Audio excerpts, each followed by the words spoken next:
Beraninya kamu melawan kami. Serahkan dirimu. Mundur, atau kalian semua akan menyesal. Bayangkan, sebuah persimpangan jalan yang berubah menjadi arena keadilan yang nyaris runtuh. Bayangkan, seorang prajurit TNI berdiri tegak, tubuhnya terluka, napasnya berat. Sementara di sekelilingnya, polisi-polisi arogan mengepung seperti serigala lapar. Motor Supra tua tergeletak hancur, menjadi saksi bisu kesabaran yang dipermalukan. Satu dorongan lagi, satu hinaan lagi, dan kota itu akan menyaksikan amarah yang selama ini dikurung oleh disiplin dan sumpah negara. Di detik inilah, nasib, pangkat, dan harga diri bertabrakan. Dan pertanyaannya, apa yang akan terjadi ketika kesabaran seorang TNI akhirnya habis? Namun sebelumnya, bagi yang beragama Islam, mari tinggalkan sholawat di komentar, agar sholawat ini menjadi saksi kita di akhirat kelak. Jangan lupa juga like dan share cerita ini ke teman ataupun keluarga terdekat kita. Semoga Anda mendapatkan pahala yang setimpal karena sudah subscribe, like, komen, dan membagikan cerita ini. Sekarang, mari kita lanjut ke ceritanya. Pagi itu, kota belum sepenuhnya terbangun. Tapi jalanan sudah mulai berdenyut oleh suara mesin dan klakson yang bersahutan. Di antara lalu lalang kendaraan, ada satu pemandangan yang nyaris tak pernah menarik perhatian siapapun. Sebuah motor Supra tua berwarna hitam. Catnya sudah kusam dimakan usia, knalpotnya tak lagi mengilap, namun mesinnya tetap setia menggeram pelan. Pengendaranya adalah seorang prajurit TNI. Posturnya tegap, wajahnya tenang, sorot matanya teduh namun menyimpan ketegasan yang sulit dijelaskan. Ia mengenakan seragam dinas lapangan yang rapi, helm standar tanpa aksesori, dan sepatu yang terlihat sudah sering menemani langkah-langkah panjang pengabdian. Tak banyak yang tahu, pria ini baru saja menyelesaikan sebuah tugas besar. Tugas yang tak pernah masuk berita, tak pernah disebut dalam pidato pejabat, dan tak pernah dipamerkan di media sosial. Tugas yang mempertaruhkan nyawa, yang membuatnya berjauhan dari keluarga berbulan-bulan lamanya. Dari tugas itulah ia menerima gaji dan tunjangan yang bagi sebagian orang mungkin cukup untuk membeli motor sport mahal atau mobil mewah. Namun baginya, semua itu tak pernah menjadi alasan untuk mengubah cara hidup.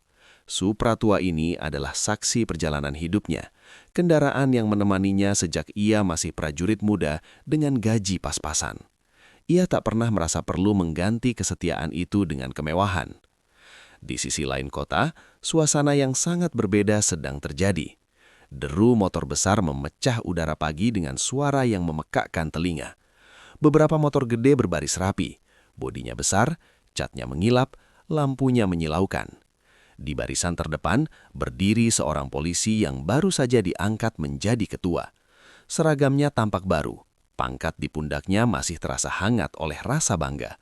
Wajahnya memancarkan senyum tipis yang bukan senyum keramahan, melainkan senyum orang yang merasa dunia sedang berada di bawah telapak tangannya.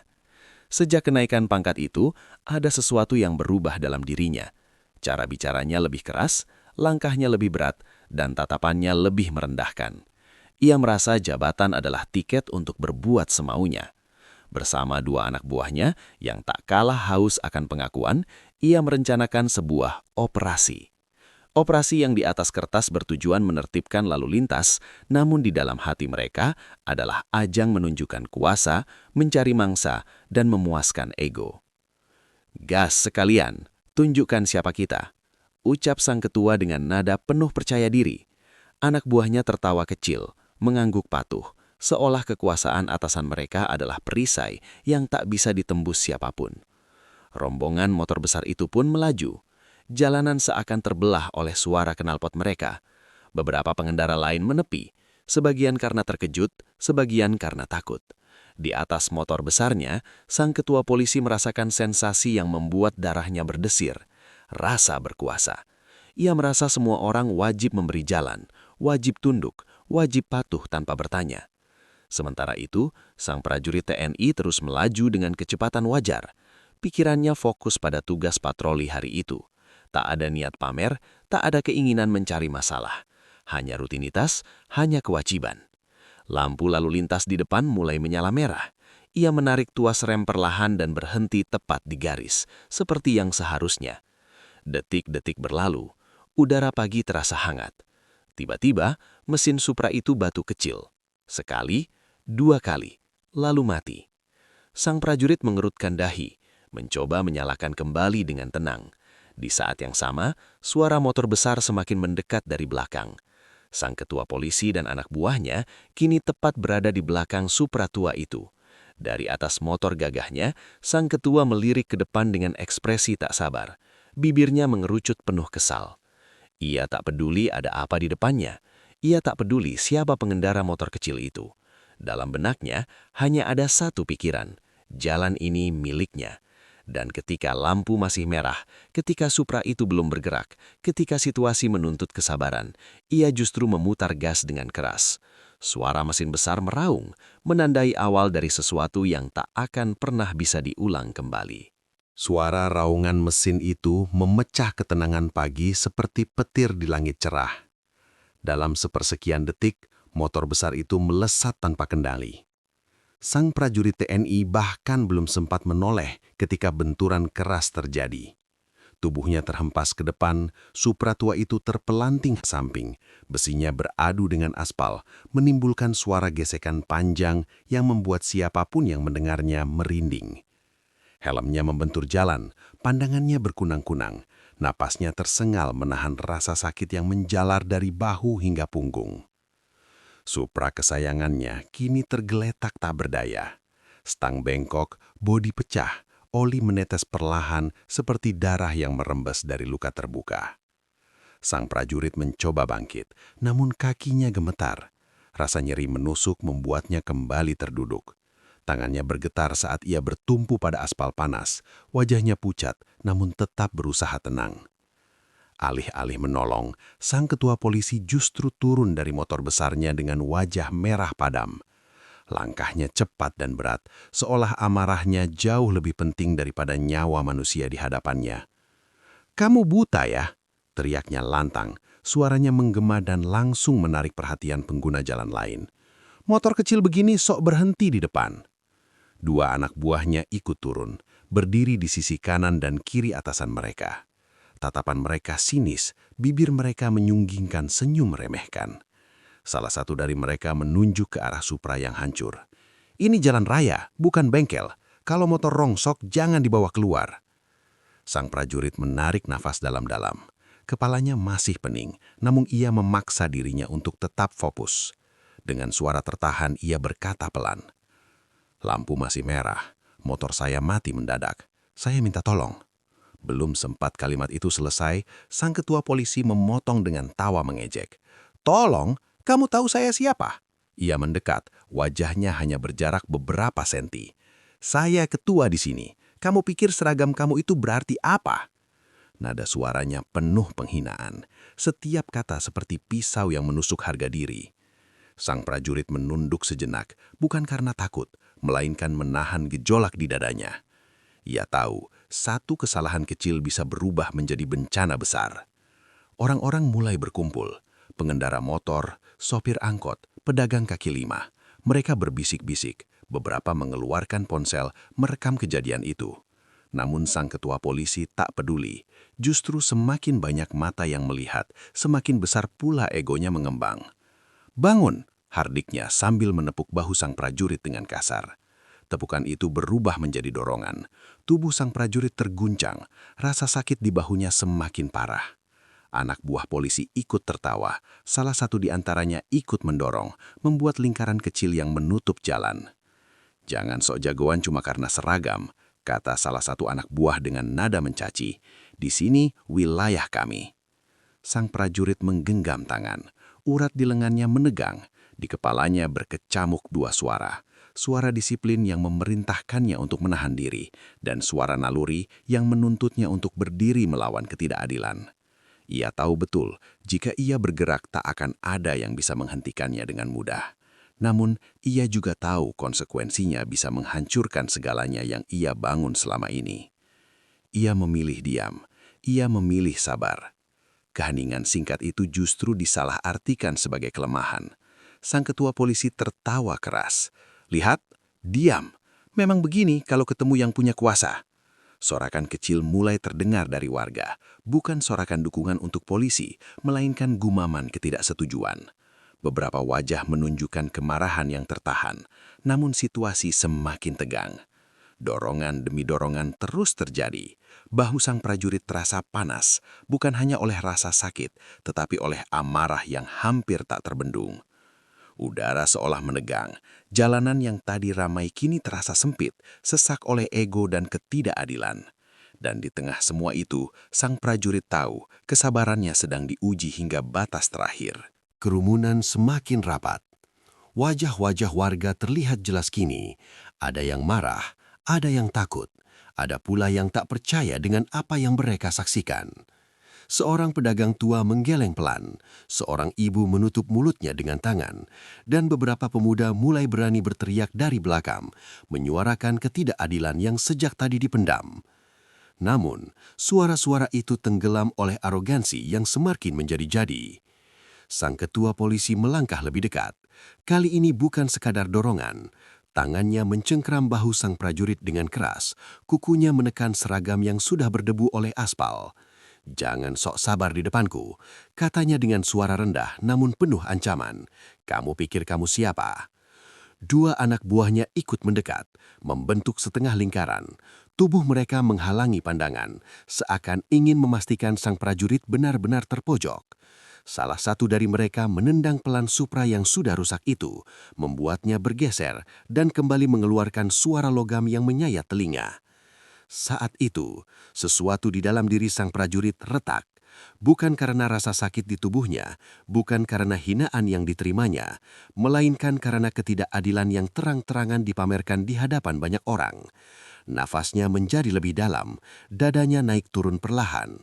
Matanya yang sejak tadi menunduk kini terangkat. Tatapannya berubah, tenang, dingin, dan berbahaya. "Cukup," ucapnya singkat. Namun kata itu justru memancing tawa. Sang ketua polisi menepuk dadanya sendiri. "Cukup, kamu mengancam saya."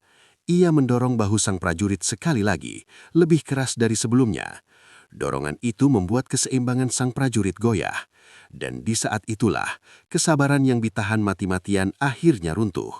Gerakannya nyaris tak terlihat. Dalam satu tarikan nafas, sang prajurit berdiri tegak. Tangannya menepis dorongan itu dengan gerakan cepat dan presisi. Tubuhnya berputar sebigit, dan sebelum siapapun sempat bereaksi, satu anak buah polisi sudah terhuyung ke belakang, jatuh menghantam aspal dengan suara keras. Kerumunan terkejut, teriakan kecil terdengar dari berbagai arah. Anak buah kedua mencoba menyerang dari samping, namun sang prajurit sudah membaca arah geraknya. Dengan langkah pendek dan pukulan terukur, ia menjatuhkan lawannya tanpa amarah berlebihan. Semuanya terjadi begitu cepat, seperti latihan yang telah diulang ribuan kali. Sang ketua polisi mundur selangkah, wajahnya berubah pucat. Kesombongan yang tadi membara kini tergantikan oleh keterkejutan dan ketakutan. Ia mencoba meraih sesuatu, namun tangan sang prajurit lebih cepat. Dalam sekejap, kerah seragamnya sudah digenggam kuat, tubuhnya terangkat sedikit, membuatnya terengah. Kerumunan kini riuh, ada yang berteriak, ada yang merekam dengan tangan gemetar. Jalanan berubah menjadi panggung kebenaran yang tak bisa lagi ditutup-tutupi. Sang prajurit menatap lurus ke mata sang ketua polisi. Tatapan itu bukan penuh dendam, melainkan peringatan. Tangannya mengepal, urat-urat menegang. Satu gerakan lagi saja, semuanya bisa berakhir. Namun di detik yang menentukan itu, ia menahan diri. Ia mengingat sumpahnya. Ia mengingat siapa dirinya. Perlahan, genggamannya mengendur, namun ia tetap menguasai situasi. Dan sebelum siapapun sempat berkata apa-apa, suara sirine melengking dari kejauhan. Semakin dekat, semakin jelas. Suara yang membuat semua orang terdiam. Polisi militer datang, membelah kerumunan, membawa serta kehadiran yang mengubah arah segalanya. Sirena itu berhenti tepat di tepi kerumunan. Suaranya masih menggantung di udara, meninggalkan keheningan yang menekan dada. Beberapa anggota polisi militer turun dengan langkah tegas. Sorot mata mereka menyapu lokasi kejadian tanpa emosi. Jalanan yang tadi gaduh kini mendadak patuh, bahkan udara terasa berbeda. Sang prajurit TNI melepaskan sepenuhnya pegangan pada sang ketua polisi dan melangkah mundur setapak. Ia berdiri tegap, meski tubuhnya masih terasa nyeri. Darah mengalir tipis dari pelipisnya, membasahi sisi helm. Ia tak berkata apa-apa. Ia tahu saat ini bukan waktunya berbicara, melainkan waktunya kebenaran berjalan sendiri. Seorang perwira polisi militer melangkah ke tengah. Suaranya tenang namun berwibawa. Apa yang terjadi di sini? Sang ketua polisi yang tadi arogan kini bergerak cepat. Ia menunjuk ke arah sang prajurit dengan wajah dibuat-buat kesakitan. Dia menyerang kami. Kami sedang operasi, lalu dia tiba-tiba mengamuk. Suaranya bergetar, seolah dialah korban dari kejadian panjang itu. Anak buahnya ikut mengangguk, meski wajah mereka masih menyisakan ketakutan. Mereka berdiri di belakang atasannya, berharap kebohongan itu cukup kuat untuk menyelamatkan mereka. Perwira polisi militer menoleh ke arah sang prajurit. Tatapan mereka bertemu. Tak ada pembelaan, tak ada bantahan. Hanya tatapan lurus dan tenang, seolah berkata, apapun yang terjadi, aku siap bertanggung jawab. Namun sebelum perwira itu sempat berkata apa-apa lagi, suara dari kerumunan pecah. Satu orang, lalu dua, lalu banyak. Warga maju selangkah demi selangkah. Seorang pemuda berteriak lantang, menceritakan bagaimana motor besar itu menabrak dari belakang. Seorang ibu menunjuk Supra yang hancur dan tubuh sang prajurit yang terluka. Seorang pedagang menunjukkan rekaman di ponselnya. Tangannya gemetar, namun matanya mantap. Rekaman demi rekaman muncul. Sudut berbeda, suara berbeda, namun satu cerita yang sama. Lampu merah, motor mati, tabrakan, hinaan, dorongan, kepungan. Kebohongan sang ketua polisi runtuh satu persatu, seperti bangunan rapuh yang dihantam kenyataan. Wajah sang ketua polisi memucat, keringat mengalir di pelipisnya. Kata-kata yang tadi lancar kini tersangkut di tenggorokan. Anak buahnya menunduk, tak lagi berani menatap siapapun. Perwira polisi militer menghela napas pelan. Ia memberi isyarat singkat. Dua anggotanya maju dan menggiring sang ketua polisi beserta anak buahnya. Borgol terpasang dengan bunyi klik yang terasa begitu keras di telinga semua orang. Kerumunan terdiam, lalu perlahan terdengar bisik-bisik lega. Sang prajurit akhirnya duduk di tepi jalan. Seorang warga menghampiri, memberikan air minum. Yang lain membantu mengangkat Supra tua itu ke pinggir. Motor itu rusak parah, namun masih berdiri, seperti tuannya yang terluka, namun tak runtuh. Perwira polisi militer mendekat dan memberi hormat singkat. "Terima kasih sudah menahan diri," ucapnya pelan. Sang prajurit hanya mengangguk, matanya menatap Supra tuanya, lalu menatap warga yang mengelilinginya. Di wajah-wajah itu, ia melihat sesuatu yang lebih berharga dari pangkat atau kekuasaan. Ia melihat kepercayaan. Pagi itu, jalanan kembali bergerak. Namun bagi banyak orang yang menyaksikannya, kejadian itu tak akan pernah benar-benar berlalu. Tentang bagaimana kesederhanaan berdiri melawan kesombongan, tentang bagaimana kesabaran hampir runtuh, namun akhirnya memilih jalan yang benar, dan tentang sebuah Supra tua yang di hari itu menjadi saksi bisu runtuhnya arogansi. Sang prajurit perlahan berdiri kembali. Tubuhnya masih terasa berat. Setiap tarikan nafas seperti membawa sisa benturan yang belum reda. Namun, langkahnya tetap tegap.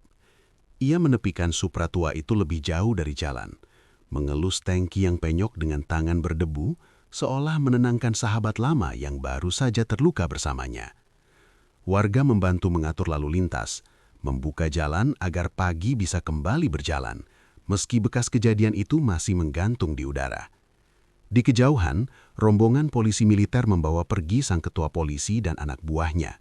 Wajah-wajah yang tadi pongah kini tertunduk. Suara borgol yang saling beradu mengikuti langkah mereka, menghilang di balik tikungan. Beberapa warga bertepuk tangan pelan, bukan sorak kemenangan, melainkan kelegaan yang akhirnya menemukan tempatnya. Sang prajurit menegakkan badan, lalu memberi hormat singkat ke arah warga. Tak ada kata-kata, tak ada penjelasan, hanya tatapan yang mengucap terima kasih. Seorang anak kecil mendekat, menatap Supra yang rusak dengan mata penasaran. "Om kuat," katanya polos. Sang prajurit tersenyum tipis, senyum yang jarang muncul, senyum yang lahir dari keikhlasan. Ambulans datang membawa sirena yang lebih lembut. Petugas medis memeriksa lukanya, membalut pelipis yang berdarah, menyarankan untuk dibawa ke rumah sakit. Ia mengangguk. Saat hendak naik, ia menoleh sekali lagi ke arah Supra tuanya. Seorang warga berjanji akan menjaga motor itu sampai ia kembali. Janji sederhana, namun terasa berat oleh makna. Ketika ambulans bergerak, kamera ponsel warga masih merekam. Video itu menyebar cepat, berpindah dari satu layar ke layar lain. Komentar bermunculan, kemarahan dan dukungan bercampur menjadi satu. Banyak yang melihatnya bukan sebagai perkelahian, melainkan cermin, tentang kekuasaan yang lupa diri dan keteguhan yang memilih menahan. Sore hari, kabar resmi mulai beredar. Penyelidikan dibuka, rekaman diperiksa, kesaksian dicatat. Nama sang ketua polisi disebut dengan nada yang tak lagi berwibawa. Sementara itu, di ruang perawatan, sang prajurit menatap langit-langit putih, memejamkan mata sejenak. Ia tak memikirkan viral atau pujian, yang ia pikirkan hanya satu. Besok, jika sudah mampu, ia ingin kembali bertugas. Malam turun pelan, kota kembali sibuk. Namun di sebuah sudut bengkel kecil, Supra tua itu sudah terangkat, diperbaiki dengan tangan-tangan sederhana.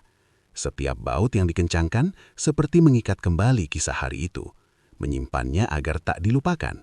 Dan ketika fajar berikutnya menyingsing, banyak orang terbangun dengan satu cerita di kepala mereka. Cerita tentang bagaimana kesederhanaan bisa berdiri paling tegak, tentang bagaimana kekuasaan runtuh ketika berhadapan dengan kebenaran, tentang seorang prajurit yang memilih menahan dan sebuah Supra tua yang tanpa suara mengajarkan arti martabat.